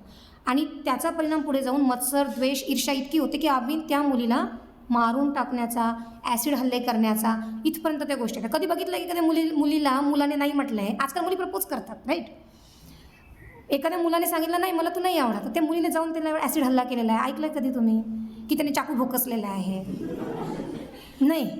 कारण हात उचलण्याचे संस्कार तिला दिलेले नाही आहे, तिला मार सहन करण्याचे संस्कार दिलेले आहेत. एकाच घरामध्ये दोन व्यक्तीची, जसं मुलगी आपल्या घरामध्ये घडवलं जातं ना मुलगी, तसं मुलगा पण घडवला जातो. आता त्याला हे जे सशक्त, प्रबळ वगैरे असण्याचं त्याला जे शिक्षण दिलं जातं, त्याच्यामध्ये 1-2-3 माझे मित्र आहेत. आज मी तेव्हा त्यांच्याकडे बघते तेव्हा मला असं लक्षात येतं की ते त्या कुटुंबाचा भार नाही सहन करू शकत, नाही झेलू शकत. म्हणजे त्या मुलांना हे नाही सांगितलं जात की 25 वर्षाची जेव्हा मुलगी होते तेव्हा ती लग्न करून निघून जाते. तिचा भार एक मुलगा उचलणार असतो. म्हणजे एक मित्रमैत्रिणी आहे, बहीण भाऊ आहे. मुलगी 25ची झाली, मुलगी लग्न करून निघून गेली. तिला अन्न, वस्त्र, निवारा जे काही पाहिजे त्याची तजवीज तो मुलगा करेल. भाऊ आहे 25 वर्षाचा, त्याच्याकडे एक खाणारं तोंड एक एक्स्ट्रा येणार आहे आणि त्याला पण 2 मुलं होणार आहे. म्हणजे 25 वर्षाच्या वयाच्या मुलावर आपण त्याला हे सांगतो, तो त्याला अजून स्वतःच्या पायावर उभा नाही आहे. त्याला स्वतःच्या भावना माहिती नाही आहे, विचार माहिती नाही. आणि त्याला आपण जबाबदारी काय देतो की तुला 3 लोकांचं अर्थार्जन करायचं आहे, त्यांना खाऊ पिऊ घालायचं आहे. त्याच्यामुळं त्याच्यावर, आणि जर समजा नाही त्याने केलं तर तू नालायक आहेस, तू पुरुष नाही आहेस, तू मर्द नाही आहेस, कारण तू तुझ्या बायकोला, तुझ्या मुलांना आसरा देऊ शकत नाही. So imagine the pressure. 25 वर्ष वयाच्या मुलावर असलेलं प्रेशर हे फक्त त्याच्या करिअरचं प्रेशर नसतं, हे त्याच्या संसाराचं प्रेशर असतं, हे त्याला पुढं येणाऱ्या त्याच्या मानसिक त्रासाचं प्रेशर असतं आणि स्वतःला सतत मर्द म्हणून सिद्ध करण्याचं प्रेशर असतं. त्यामध्ये मुलांच्या मनामध्ये, मी म्हणलं आपण जेव्हा जन्म घेतो तेव्हा स्त्री आणि पुरुषाचं हार्ट सारखंच असतं. त्याला रडावं वाटतं, त्याला हसावं वाटतं, त्याला म्हणावं वाटतं की मलाच नाही सहन होत आहे आता. तर हा जो पुरुषामधला ह्याची संवेदनशीलता, म्हणजे बाईला काही वाटलं तर धड रडून मोकळी करते ती, पुरुषाला पण रडावं असं वाटतं. पण तो रडतो का? त्याला सांगा मुलीसारखा रडतोस, हे तुझं लक्षण नाही आहे, हे तू रडायला नाही पाहिजे, कमजोर नाही दाखवायची. तर ही जी कमजोरी नाही दाखवायची का? कारण आपण आपल्या कुटुंबाचे गणित हे सत्तेच्या आधारावर उभं केलेली आहे. सत्ता, आपल्या घरात पुरुषाच्या हातात सत्ता असते आणि बाकीचे सगळे प्रजा असतात आणि त्या राजाचं फॉलो करायचं असतं. उद्या या एका राजाची जागा घरातला दुसरा राजा घेतो, पण त्या राजाला विचारलं आहे का की बाबा रे तुला राज्य करायचं आहे का? की तुला असं वाटतं कितीतरी मुलं आहे बघा की जे शेफ बनतात. आज मोठ्या मोठ्या हॉटेलमध्ये जे स्वयंपाक करणारी ती मोठी मोठी मुलं असतात. त्यांना कारण मुलांना स्वयंपाक करायला आवडतं म्हणून तर ते शेफ होतात ना. आपल्या घरामध्ये ही गोष्ट काय एक्सप्लोर करत नाही आपण. त्याला विचारतो का की तू पण जरा करून बघ ना जरा स्वयंपाक, त्या निर्मितीमधला आनंद घे ना. तर हा जो निर्मितीमधला आनंद आहे तो आपण पुरुषांना देत नाही. आणि आता जसं जसं आपलं मॉडर्न जग बनत चाललेलं आहे तर आता बघा की स्त्रिया पुरुषासारख्या होत आहेत. म्हणजे कसं की पुरुषांना जे अधिकार मिळतात ते स्त्रियांना पण मिळतात आता. पण स्त्री म्हणून पण त्यांचं सगळं त्यांच्याजवळ जपलेलं आहे. म्हणजे त्यांना प्रिव्हिलेज आहे, ते रडू शकतात. त्या पुरुषांसारखं पण म्हणता येऊ शकतं की नाही हे मी करणार नाही, माझं काम नाही, मला प्रॉपर्टीमध्ये हिस्सा पाहिजे, पण मी रडेल पण, मी स्वयंपाक पण नाही करणार. त्याच्यामुळे आता पुरुषांचे जे 100% अधिकार होते तशातल्या 50% मुलींकडे आलेला आहे. पण स्त्रियांमधली जी संवेदनशीलता आणि जी भावना आहे त्या 50% किंवा त्यातल्या 10% पण पुरुषांनी घेतलेला नाही आहे. त्यामुळे आपण बघतो की सगळ्यात जास्त हार्ट अटॅक कुणाला येतात? पुरुषांना. कारण व्हेंटिलेशनच नाही आहे, बाहेर व्यक्त करण्यासाठी जागाच नाही आहे. कुणाला बोलणार? आणि कुणाला बोललं तर तो म्हणजे पुरुष पुरुषाजवळ व्यक्त नाही होऊ शकत. कारण तो पुरुष तिसऱ्या पुरुषाला जाऊन सांगतो चहायला कसलं आहे हा ना. कारण आपल्याला आपल्या मित्रांमध्ये पण आपल्याला इमेज बिल्डिंग जी आहे, इमेज राहिली पाहिजे. म्हणजे मला गर्लफ्रेंड बॉयफ्रेंड जसं असलं पाहिजे, हे जसं इमेज आहे तसं मला माझी इमेज व्यवस्थित ठेवायची आहे. ह्या सगळ्या याच्यामध्ये आपण जे निसर्गाकडून काय घेतलेलं आहे, निसर्ग पावसामध्ये कसा सुंदर दिसतो, हिवाळ्यामध्ये त्याला थंडी वाजते, उन्हाळ्यामध्ये त्याला ऊन वाटतं. आणि तुम्ही बघा आपल्या भावनासुद्धा ऋतूनुसार बदलतात. आपल्याला अचानक भीती ही हिवाळ्यात जास्त दाटून येते, उन्हाळ्यामध्ये येतं, पण उन्हाळ्यामध्ये आपल्याला त्यांनी कामच ठेवलेलं नाही आहे, फक्त लग्न करत बसा, एन्जॉय करत बसा. त्यामुळे उन्हाळ्यामध्ये विचार करायला वेळच नसतो आणि सृजन निर्मिती पावसाळ्यामध्ये होते. तर ही जी गोष्ट आहे माझ्या मनातली, मी प्रफुल्लित होणं, निराश होणं, उदास होणं, मी कुणाला तरी सांगणं, मला वाईट वाटणं, मला अपमानाची फिलिंग येते का कुठे, तर मी ते सांगितलं पाहिजे, मी ते मोकळं झालं पाहिजे. आणि त्यासाठी आधी आपण डिजेंडर्ड होणं आवश्यक आहे. डिजेंडर्ड म्हणजे स्त्री आणि पुरुष जेव्हा एक मुलगा आणि मुलगी मैत्रीण असतात तर त्या दोघांनाही असं फील नाही झालं पाहिजे की मी मुलगी आहे किंवा मी मुलगा आहे. So feel free to express, हे जे म्हणतात ना की तुम्ही एक्सप्रेस होणं, मोकळं होणं जे आवश्यक आहे ते खूप जास्त मॅटर करतं. आता यामध्ये आपण पुढचं एक घेऊ, आजकाल जे फार फेमस असतं आय क्यू टेस्ट. ओके, तर आपण जेव्हा इंजिनिअरिंगसाठी लोक जातात तर म्हणतात की तुमची IQ काय आहे वगैरे वगैरे. IQ is what? IQ is intelligent quotient. Okay, Alia भट्टचा IQ कसा आहे? Anybody knows? भारताचे राष्ट्रपती कोण आहे? पृथ्वीराज चव्हाण, जे की महाराष्ट्राचे मुख्यमंत्री होते. सो तुम्हाला माहिती नसेल तर तुम्ही शोधा IQ ऑफ आलिया भट्ट. ठीक आहे, तर ती मुलगी 12वी पास झालेली, 12वी नंतर ती शिकलेलीच नाही आहे पुढे. इंटेलिजंट क्वोशंट कसा असणार आहे तिचा? IQ काय असतो? इंटेलिजंट क्वोशंट इज की तुम्ही गणितं कसे सॉल्व्ह करता, तुम्ही रिझनिंग कसं आहे, that is called aptitude test. That is IQ. हा टेक्निकल टर्म आहे. But have you ever heard about EQ, emotional quotient? Emotional quotient Alia भट्टचा कसा आहे? Strongest in the industry. म्हणून आजच्या घडीला ती सगळ्यात बेस्ट ॲक्ट्रेस आहे. तिला पाहायची इच्छा होते, तिच्यासारखं राहण्याची इच्छा होते. का? कारण जो इमोशनल क्वोशंट आहे, इमोशनल क्वोशंट म्हणजे मी माझ्या आजूबाजूच्या सराउंडिंगला कशा पद्धतीने रिस्पॉन्ड करते, that is called emotional quotient. भावनिक क्वोशंट काय आहे माझा, मला दुसऱ्यांच्याबद्दल काय वाटतं, माझ्या मनात संवेदना काय आहे, तो रोल. आता आलिया भट्टचा विचार केला तर ती ज्या रोलमध्ये घुसते तो रोल तिचा बनतो. आता आपण आपल्या रोलकडे येऊया. मला माझ्या आजूबाजूला काही झालं तर मी त्यांना मदत करते का, माझ्यामध्ये एम्पथी येते का, त्याच्याबद्दल सहानुभूती वाटते का, मी माझी जी मैत्रीण आहे मी तिला तिच्या जातीने तिला जात विचारते का, जात विचारून मी तिच्याबरोबर तिच्यासोबत मैत्री करते का, की मला वाटतं की माझ्यासारखीच आहे, तिच्या भावना माझ्या भावना होतात का, ह्या this is called EQ. This is called EQ, emotional quotient. त्यामुळे माणसाच्या प्रगतीमध्ये सगळ्यात महत्त्वाचा जर कुठला क्वोशंट असेल so that is EQ, emotional quotient. भावनिक क्वोशंट काय आहे तुमचा, भावनिक बुद्ध्यांक काय आहे तुमचा, भावनिक गुणवत्ता काय आहे तुमची. आणि त्यानंतरचा एक महत्त्वाचा EQ येतो, that is SQ, social quotient. तुम्ही नागरिक म्हणून समाजामध्ये किती उत्तरदायी आहात. जर तुमचा इमोशनल क्वोशंट स्ट्रॉंग नसेल तर तुम्ही SQमध्ये सुद्धा काही करू शकत नाही. आता IQ करणारे लोकंसुद्धा SQ करतात. म्हणजे इंटेलिजंट क्वोशंट चांगला आहे, तो भरपूर पैसा कमावतो आणि तो समाजाला दान करतो. ओके, पण दॅट डज नॉट मीन की त्याला जातीवाद दिसतोय. ओके, एखादा बिझनेसमॅन आहे, त्याचा IQ एकदम स्ट्रॉंग आहे, त्याने भरपूर पैसा कमावलेला आहे आणि त्याने समाजामध्ये समजा सपोज लायब्ररीसाठी पैसे दिलेले आहेत, त्याने दवाखाना बांधलेला आहे. आता त्याला हे विचारायचं आहे का, अरे बाबा तू जातीवर विश्वास ठेवतोस का, तू जात मानतोस का? तो मानेल तो, कारण त्याच्यात EQ नाही आहे, इमोशनल क्वोशंट नाही आहे. तू माणसाची तुलना, माणसाचं महत्त्व कशाच्या आधारावर करतोस? भावनेच्या आधारावर, माणूस म्हणून गुणवत्तेच्या आधारावर, की त्याच्या जातीच्या आधारावर आहे? आपल्या सगळ्यांना माहिती आहे जात सगळ्यांमध्ये एस्टॅब्लिश आहे. तर इमोशनल क्वोशंट आणि सोशल क्वोशंट ह्या 2 गोष्टी अत्यंत महत्त्वाच्या असतात माणसाच्या प्रगतीमध्ये. आणि म्हणून आपल्या घरामध्ये आपल्याला ज्या काही गोष्टी सांगितल्या जातात, आता तुम्ही 12व्या वर्षापर्यंत आपल्याला काही समजत पण नाही, आपण सगळं ग्रहण करतो, पण तुम्हाला माहिती आहे त्या गोष्टी सतत तुमच्यासोबत असतात. म्हटलं की आयुष्याच्या शेवटपर्यंत सोबत असतात, अनलेस अँड अंटिल तुम्ही त्या ठरवून काढत नाही. आणि हे ठरवून काढण्यामध्ये सगळ्यात मोठा रोल असतो पुस्तकांचा, सगळ्यात मोठा. जर मी चांगली पुस्तकं वाचली पाहिजे आणि पुस्तकातून आपले खूप भ्रम दूर होतात. आणि ती पुस्तकं कशी वाचायची?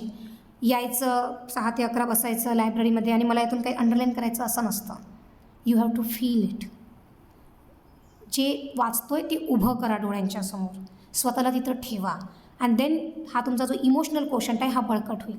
इमोशनल क्वोशंट आपल्याला स्वतःहून तयार करावा लागेल, कारण तो आपल्यासोबत येत नाही, तो तयार करावा लागतो. त्याच्यातूनच SQ तयार होईल. म्हणजे जेव्हा आम्ही म्हणतो की आमचा समाज एक प्रगत आणि डेव्हलप आणि उत्तम समाज तयार झाला पाहिजे, तर तिथं आपलं काय रोल आहे? तर आपला रोल हा आहे. आणि पुस्तकांची, शिक्षकांची भूमिका ही इतकी जास्त महत्त्वाची आहे. मला हिटलर आवडायचा कारण तो पॉवरफुल होता. सत्तेचं आपण आपल्या घरामध्ये आपल्याला आपल्या वडिलांसारखं व्हायचं असतं, कारण वडिलांच्या हातात सगळी सत्ता असते, बाहेर जाण्याची गरजच नाही आहे. हिटलरने सगळ्या जगावर राज्य केलं होतं, इथपर्यंत ठीक आहे.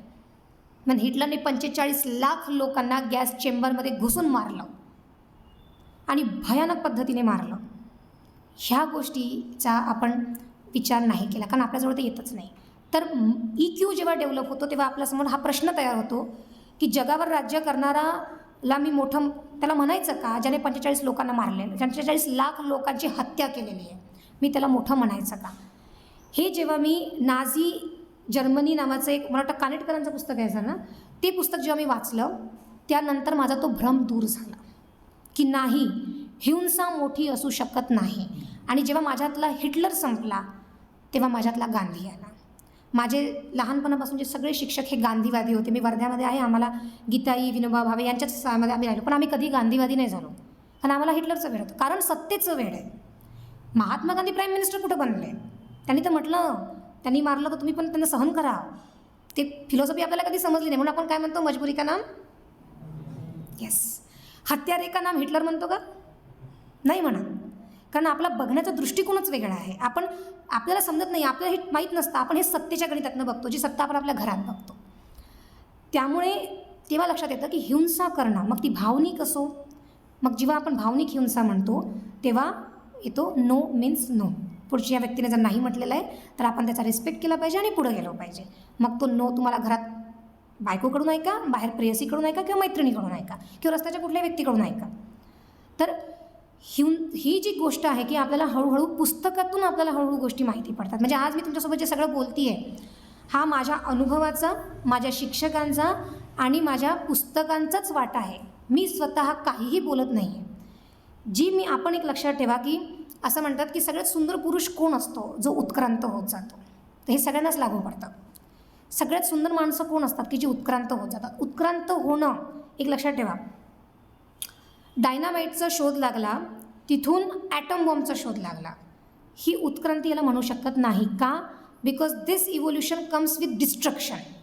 जी उत्क्रांती विनाशासोबत येते त्याला उत्क्रांती म्हणत नाही, त्याला विनाशच म्हणतात. ठीक आहे. पण आपल्याकडे डॉक्टर बाबासाहेब आंबेडकरांनी दलितांसाठी जे काम केलं आणि त्यांनी एका मागच्या वर्गाला समोर आणून ठेवलं आणि त्यांना हा कॉन्फिडन्स दिला की तुम्ही ह्या देशाची सत्ताधारी जमात होऊ शकता. दिस इज कॉल्ड ॲक्च्युअल इव्होल्युशन. माझ्यामध्ये मी मुलगा आहे, मला घरात सांगितलेलं आहे की सगळं तुझंच आहे. त्यानंतर जर मी पुढं होऊन माझ्या बहिणीला म्हणते आहे, माझ्या गरीब बहिणीला म्हणतो आहे की ताई तू पण घेऊन जा थोडंसं, मला एकट्याला मोठं नाही व्हायचं आहे, मला तू पण सोबत मोठं झालेलं पाहायचं आहे. माझ्या शेजारचा माझा गरीब मित्र आहे, मी त्याला मोठं होण्यासाठी हातभार लावतो आहे.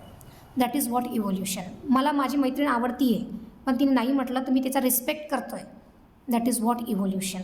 माझी शेजारची कॉम्पिटिटर मैत्रीण पुढं जाती आहे आणि मी तिला म्हणते की तू जा, मी पण तुझ्यासारखं होण्याचा प्रयत्न करेन. That is what evolution. ती आहे उत्क्रांती. डार्विनचं उत्क्रांती सांगतो ती ही उत्क्रांती आहे. ही मानवी मनुष्याची उत्क्रांती आहे. आणि ही जेव्हा आपण उत्क्रांती करू तेव्हा आपण एक चांगल्या व्यक्ती बनू शकतो. त्यामुळे ह्यामध्ये तुमच्या शिक्षकांचा आणि तुमच्या पुस्तकाचा अत्यंत महत्त्वाचा वाटा असतो. त्यासोबतच मी जे सतत तुम्हाला सांगते की तुम्ही कालच एक सेकंड इयरमधली एक मुलगी माझ्याकडे आली आणि मी तिला विचारलं, आता बघा अहंकार कसा असतो जो आपल्या शाळांमध्ये आपल्या अधिकाऱ्यांमध्ये कसा असतो. म्हणजे आता तुम्हाला सांगितलं जातं की मी अशी परीक्षा पास झाले, सो मी एक मोठा अधिकारी बनले. काय झालं एक्झॅक्टली? शिंग आले मला? नाही आले. तर माझ्यामध्ये अहंकार येण्याची काय गरज आहे? I am a public servant. नोकर आहे ना मी, लोकांची नोकर आहे. पण तो फील माझ्यामध्ये येतो का? तो नाही येत. माझ्यामध्ये तो अधिकाराचा फील. त्यामुळे ह्या अधिकाराच्या फीलमुळं काय होतं की आपण सेवा हा जो आपला परमधर्म आहे तो विसरतो. आणि मग आपण मी मोठा, मी जे म्हटलं तेच केलं पाहिजे अशा पद्धतीचे विचार आपल्या मनात येणं सुरू होऊन जातं. ह्यावर तुम्हाला जर काम करायचं असेल तर असं म्हणतात ना, निंदकाचे घर असावे शेजारी. आपल्या आयुष्यात नेहमी अशा व्यक्ती आपल्या जवळ ठेवा की जे तुम्हाला ना तुमची असलियत सांगताना घाबरत नाही. म्हणतात की हां, युअर लाईफ सक्स, तुझी जिंदगी झंड आहे, हे तुमको जो कोई बताने वाला है उसको साथ में रखो. कारण आपल्याला अदरवाईज आपल्याला निगेटिव्ह विचार ऐकण्याची इच्छा नाही. आता ह्यातून मी एक महत्त्वाची गोष्ट सांगते की तुम्ही जेन झी आहात. तुम्ही मोबाईलच्या जगामध्ये तुमचा जन्म झालेला आहे. रील्स किती सेकंदाचे असतात? 15 सेकंद. ते रील्सचं तुम्ही सेटअप बघितलेलं आहे? अत्यंत करून असतं. म्हणजे आपलं असा एक रील असतो की ज्याच्यामध्ये आपल्याला एकदम वाटतं की अरे रे रे रे रे रे. दुसरा गौतमी पाटीलच्या डान्सचा असतो दुसरा रील, राईट. त्याच्यानंतरचा कुणीतरी यशस्वी झालेलं आहे आणि त्यानंतरचा आरंभ हे प्रचंड वगैरे काहीतरी पॉवर भरणारा. तुम्हाला माहिती आहे याचा सगळ्यात मोठा दुरुपयोग काय झालेला आहे की निराशा ही आपली मूळ भावना आहे. ते असणं, डिप्रेस असणं इज नॉट रॉंग. फक्त त्याच्याबद्दल बोललं पाहिजे. निराशा, दुःख, आनंद सोडून द्या. निराशा, दुःख, वाईट वाटणं, सहानुभूती वाटणं, ह्या ज्या आपल्या बेसिक भावना आहे त्या किती सेकंद राहतात आपल्याजवळ? 15 सेकंद.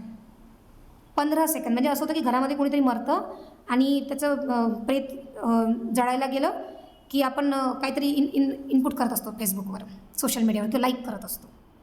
ह्या रील्सची सायकोलॉजी, रील्समुळे तुमच्या विचारांवर काय परिणाम झाला आहे की कोणतंच इमोशन तुम्हाला धरून ठेवत नाही आहे. आणि जर तुम्ही तुमच्या मनातल्या भावनाच, म्हणजे मगाशीच काळुंके सर जाताना बोलले की भावना ह्या नैसर्गिक असतात, विचार आपण तयार करतो. तर ह्या निसर्गदत्त भावना जर तुम्ही 15 सेकंदात गायब करणं सुरू केलं तर माणूस म्हणून तुम्ही झोंबी बनाल. म्हणून हा झीचा अर्थ ना, जसं टेक्निकल स्पीड होते ना तसा झोंबी पण होतो. म्हणजे you have been converted into machines. ज्या मशीनला भावना नाही आहे, म्हणजे मला जर दुःख वाटतं एखाद्या गोष्टीचं तर ते लेट इट पटेन. राहा 1 तास त्या दुःखामध्ये. दुःख असणं म्हणजे काय होतं ते आपल्या सगळ्या बॉडीला फील करू द्या आणि मग त्यातून बाहेर निघा. तर हे जे इमोशन्स आहेत हे आपल्या रील्सने खतम करून टाकल्या. दुसरं काय होतं आहे त्याच्यामुळं? यूट्यूबचे व्हिडिओ आपण 5 मिनटाचे, मॅक्सिमम 5 मिनटं बघतो आपण, 5 मिनटात खतम करून टाकतो सगळ्या गोष्टी. त्यातून काय झालं आहे आपल्याला की आपण आपल्या अभ्यासावर 5 मिनटं ते 15 मिनटाच्यावर फोकस नाही करू शकत. नॅचरली 45 मिनिट्स हा सायकोलॉजी सांगते की 45 मिनटं तुम्ही खूप चांगल्या पद्धतीने फोकस करू शकता. पण आता तुम्ही करता का? नाही करत. 10 मिनटं लक्ष द्यानंतर परत तुमचं लक्ष मोबाईलकडे जातं. सो ही मोबाईल जे ना, ही 5 इंचची screen, it is converting us into machines. आणि एकदा तुम्ही मशीनमध्ये कन्वर्ट झाला म्हणजे तुला आता मला माझ्या मैत्रिणीबद्दल खूप वाईट वाटलं, अरे रे रे, दुसऱ्या क्षणाला मी त्याला मोकळी विसरून जाते. सो मी कुणाला विसरते आहे? मी माणसाला विसरते आहे. मी माणूस म्हणून कोणीची तरी भावना आहे त्याला विसरते. लक्षात येते तुमच्या? त्यामुळे मोबाईलकडं जे तुमच्यासाठी जो वरदान आहे ना, आणि आता तर तुमच्यासाठी आर्टिफिशियल इंटेलिजन्स येतो आहे जे की अजून बेरोजगार करणार आहे सगळ्यांना. ते AI काय करते बघा. गुगलमध्ये मी आधी सर्च करत होते, जसं मला आता बोलायचं आहे विचारांवर, तर मी विचारांची माहिती सर्च करणार. आता ChatGPT आलं आहे, मी त्यांना सांगणार की give me the best essay on thoughts. ते तुम्हाला शोधून बेस्ट निवडून देणार. काय झालं? शोधण्यासाठीचा जो वेळ आहे तो माझा संपला आणि त्याच्यामुळं काय झालं की ह्याच्या तुलनेत हे बेटर आहे, मी हे सांगितलं पाहिजे, ही जी माझी स्वतःची जी क्रिएटिव्हिटी आहे, मी माझ्या मेंदूला जी चालना देते ती संपली. सो मी तुम्हाला म्हटलं ना की यू विल बी जस्ट, तुम्ही तो पिक्चर बघितला आहे का ज्यामध्ये माणसांची शेती केली जाते, माणसं उगवले जातात. वायर्सने. फार फेमस त्याचा आता रिसेंटली त्याचा एक तिसरा आला, ट्रान्सफॉर्मर सिनेमामध्ये माणसांची शेती केली जाते, लिटरली केलेली आहे. तुम्ही जर तुमचा मेंदू वापरणार नाही, त्यातल्या भावना वापरणार नाही, विचार करणार नाही, so you will be just reduce as a body. मग ती जिवंत असली की मेली असली का, काय कोणाला फरक पडतो? आता आपल्याला फरक पडतच नाही. त्यामुळे जगात भारताच्या दुसऱ्या कोपऱ्यावर पूर येतो, हजारो लोक मरतात, त्यांच्यासाठी आपण काय करतो? त्यांच्याबद्दल संवेदन तरी बनतो का? आपण हा विचार करतो की माझ्यापर्यंत ते आलं तेव्हा मी बघेन.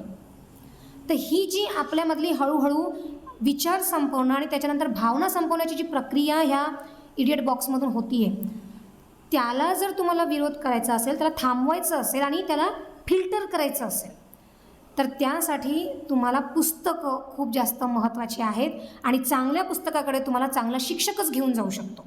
त्यामुळे मी पुन्हा पुन्हा म्हणते की शिक्षकाचा रोल इतका मॅटर करतो की मी whatever I am is because of my teachers. सगळं तुम्ही शिक्षक असता. मी आताही इथे तुम्हाला येण्याच्या आधी जे 11वी-12वीमध्ये इंग्लिशचे माझे सर होते, ज्यांनी मला शिकवलं, त्यांना मी काल बोलले. मी म्हटलं काय मी त्यांच्याशी बोलले पाहिजे, कारण त्या मुलांसोबत माझा संवाद नाही, त्यांचे इश्यूज मला फार माहीत नाही आहे. त्यांनी सांगितलं हे इश्यूज आहे. त्यांना काय प्रॉब्लेम येतो आहे? त्यांना प्रॉब्लेम येतो आहे की मुलांना शिकायचंच नाही आहे, सगळ्यांना पास करून टाकतात 10वीमध्ये.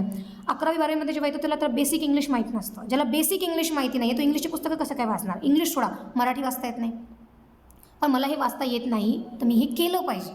हे न करता आपण आपल्यातली ती गोष्ट लपवून ठेवतो आणि लपवली तर काय झालं? काय फरक पडला? त्याच्यातून तुमच्या न्यूनगंडातून जो न्यूनगंड तुम्ही लपवता त्यातून तुमचा अहंकार तयार होतो आणि त्यातून सुमार म्हणतो ना आपण, सुमार लोकांची गर्दीची होते ती त्यातनं होते. त्यामुळे ह्या सगळे जे परिणाम आहे हे मोबाईलमुळं होत आहेत. त्यामुळे त्या मोबाईलकडे अत्यंत चौकस पद्धतीने बघा अँड मेक शुअर की मी दिवसातून फार तर 40 मिनटं 60 मिनटांच्या वर मी मोबाईल बघता कामा नये. तुम्ही कन्नडमध्ये आहात, काय सुंदर निसर्ग ऐकला, जा रोज फिरायला, तिन्ही ऋतूमधला निसर्ग अनुभवा, पाऊस अंगावर घ्या, भिजा, सर्दी होईपर्यंत भिजा, छत्र्या घेऊन जाऊ नका, हिवाळ्यामध्ये थंडीत फील करा, आपल्या मित्रमैत्रिणींसोबत जा, कॅम्प फायर करा, लोकांसोबत राहा, गाणी म्हणा, हिंडा, नाचा, माणूस असलं दाखवा रोज मी माणूस आहे. सतत 24 तास त्या मोबाईलच्या सोबत बसून आपण स्वतःला मशीनमध्ये आणि झोंबीमध्ये कन्वर्ट करू नका. त्याचा उपयोग तेवढाच करा जेवढा तुम्हाला अर्थार्जनासाठी आवश्यक आहे, माणूस म्हणून जन्म घेण्यासाठी आवश्यक आहे आणि माहिती घेण्यासाठी आवश्यक आहे. पण प्रोसेसिंगची एक सवय लावा. आणि एक लक्षात घ्या, आपल्याकडे एक ती खूप सवय आहे बरं का, आपण बुजुर्ग लोकांना आपल्याकडे आपण खूप आदर देतो आणि तेच बुजुर्ग आहे ज्यांनी आपल्याला ह्या अशा पद्धतीचे चुकीचे थॉट्स दिलेले आहेत आपल्या घरामध्ये. त्यामुळे माझी आई जेव्हा मला म्हणते, माझी आई मला म्हणाली 2-3 दिवसाच्या आधीच की मुलामुळे शुद्धी होते, मुलीमुळे शुद्धी नाही होत. आणि ती मला म्हणते हा माझा विचार आहे. मी तिला म्हटलं तू थांब एक मिनिट, मला तू हे सांग की तुझा हा विचार आला कुठून आला सांग. म्हटलं तू कुठं वाचलं, कुठं ऐकला? ते म्हणजे माझ्या आईने मला सांगितलं. आपण लोक असंच म्हणतात. म्हटलं कोण लोक आहे? आण त्याला, मी त्याला मारते, त्यांना कोण आहेत आण, पकडून आण त्या लोकांना. कोणी म्हटलं? तिला तिच्या आजीने सांगितलं, तिच्या आजीला तिच्या आजीने सांगितलं. हजारो वर्षापासून तो विचार माझ्यापर्यंत पोहोचला आहे. राईट? जर मी माझे माणूस म्हणून असणं, जर मी जिवंत नसतं ठेवलं तर मी हे काय स्वीकारलं असतं की मी मुलगी आहे, तरी पण मी मुलगी म्हणून कमी आहे, मी हीन आहे आणि माझ्यामुळे कोणाला शुद्धी मिळू शकत नाही. पण मी तो थॉट घेतला का? नाही घेतला. तो माझ्या आईपर्यंतच थांबवला. आणि ते थांबवणं ही माझी उत्क्रांती आहे. आणि ही उत्क्रांती आपल्याला प्रत्येक घरात करायची आहे. आपल्या आयांना नाही बदलवू शकत, पण आपल्या मुलींना, आपल्या पोटी जन्म घेणाऱ्या मुलांना आपण बदलवू शकतो. आज कोणत्याही गोष्टी ह्या मुलींना सांगण्याच्या आधी मुलांना सांगण्याची गरज आहे. आणि त्यामुळे एक लक्षात ठेवा की आपण जसं एक इंडिपेंडंट पर्सनॅलिटी असतो तसंच दुसरेही इंडिपेंडंट पर्सनॅलिटी असतात. सो रिस्पेक्ट ईच अदर आणि क्वेश्चन एव्हरीथिंग. म्हणजे प्रत्येक गोष्टीला प्रश्न विचारा. उत्तरं नाही मिळाली तरी चालतात, पण प्रश्न विचारण्याची सवय नाही जाऊ द्यायची. शिक्षकांना विचारायचं. माझे शिक्षक मला घाबरायचे, कारण मी त्यांच्यापेक्षा जास्त अभ्यास करून जायचे आणि त्यांना प्रश्न विचारायचे. मोस्ट ऑफ द टाईम हे झालेलं आहे. पण जो शिक्षक माझ्यापेक्षा जास्त हुशार होता त्या शिक्षकांचा मी आदर पण करायचे, कारण त्याच्याकडून मला जास्त माहिती मिळायची. त्यामुळे शिक्षकांपेक्षा जास्त अभ्यास करण्याची सवय लावा, म्हणजे तुमचा शिक्षक तुमच्यापेक्षा जास्त अभ्यास करेल. प्रश्न विचारा. आधी घरी विचारा, नंतर शिक्षकांना विचारा, नंतर सरकारी नोकरांना विचारा. ग्रामपंचायतीमध्ये जे लोक इलेक्शनमध्ये निवडून येतात त्यांना विचारा, नाले का नाही बनवले आमच्या घरामध्ये, ठीक आहे ना, आम्हाला बेसिक सुविधा का नाही आल्या, त्यांना विचारा. आणि नंतर व्यवस्थेला विचारा. प्रश्न विचारल्याशिवाय माणूस म्हणून असण्याचे चिन्ह पुढे येणार नाही, खुणा पुढे येणार नाही. उत्तर नाही मिळाले तरी चालतं, पण प्रश्न विचारण्याची सवय जाऊ द्यायची नाही. ॲट द सेम टाईम एकमेकांबद्दलची जी ईर्ष्या, मत्सर, ह्या गोष्टी नॅचरली आपल्यात नाही आहे. नॅचरली आपल्यामध्ये हसणं आणि रडणं ह्या 2च गोष्टी आपल्याला नॅचरली आलेल्या आहेत. पण हे जे मत्सर, ईर्ष्या, द्वेष ह्या गोष्टी जर माझ्या मनात आल्या तर सगळ्यात पहिली स्टेज असली पाहिजे की मी ते कबूल केलं पाहिजे. मला कळत नाही आहे काहीतरी, पण काहीतरी होतं आहे जे की विचित्र आहे. ते कबूल करणं, त्याची कबुली देणं आणि मग त्यातून बाहेर निघण्याचा रस्ता शोधणं. हे सगळं तुम्हाला हे नाही देऊ शकत. हे तुम्हाला हाडामासाचा माणूसच देईल. लक्षात आलं? त्यामुळे माणूस असणं जास्त महत्त्वाचं. सो आय होप की मी तुम्हाला बोर केलेलं नाही आहे. सो थँक्यू सो मच मला ऐकून घेतल्याबद्दल. येस.